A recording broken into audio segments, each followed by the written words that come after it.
In this video, I want to talk about a couple more useful Atom shortcuts. Atom shortcuts are really useful to know because if you have them memorized and you have them part of your toolkit, it could really speed up your development. So in the last video, I think it was delete line. Yeah, I taught you how to move elements like this. So those are really useful, deleting stuff and moving stuff around. That's really useful. But what if you wanted to move this entire UL out? So, well, you could do what I just did. You could just go like this, and then you could move it. But what if you only had one cursor out? I mean, what if you only had one line selected? Like, to do this, you have to use your mouse. You have to move your hand from your keyboard. So what you could do is you could hold down Shift and press down or up, and that will help select multiple lines, like so. And then at that point, then you could just move it easy. So you could really quickly get things done like that. So let's hold down Shift and then the up keys or the arrow, the up or down arrow keys. Obviously, down would go downwards, and then up would go upwards. Oh, what did I do? Okay, another useful shortcut is the duplicate line, which I use all the time, and I use it almost as much as moving things around or deleting things. So duplicate line is hold down Control, Shift, and then press D. You just duplicate things.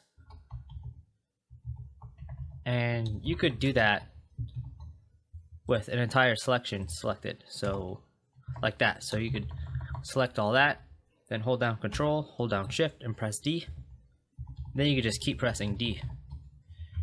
And I don't know why you would want to have that many of a thing, but sometimes you'll want to copy some sort of table or whatever it is, maybe like an article. Like if you're just setting up a template for a blog and the articles, you have a bunch of placeholder articles, then you could just copy them and then just go like that, and you'd get the same thing 4 times. It's pretty useful. And the last thing I'm going to teach is if you know what, let me do this. Put a class, I'll just say MSG. Let's copy that a little bit.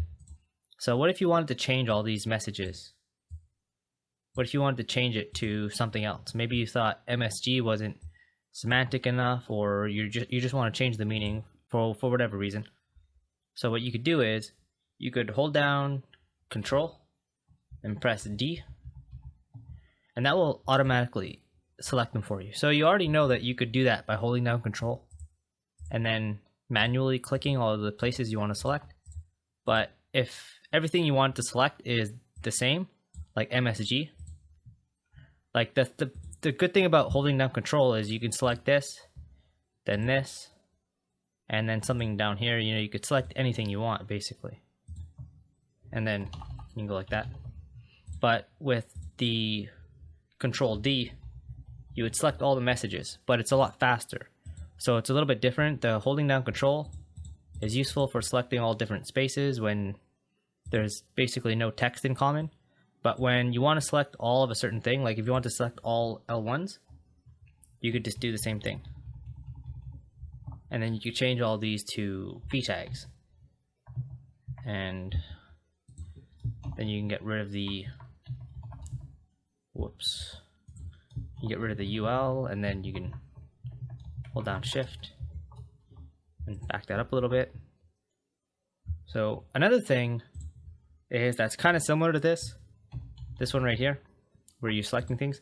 You could just select some text and then hold down Alt and press F3, and it will select everything automatically. So let's say you want to select all the p tags.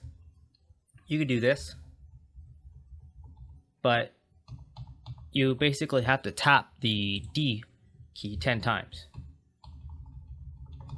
It's a lot of times to do it. So if you just selected that and then hold down Alt and press F3, it'll just select everything. So that's pretty useful for reformatting something or refactoring something. Like if you want to change the message, you could just go like this. Whoops.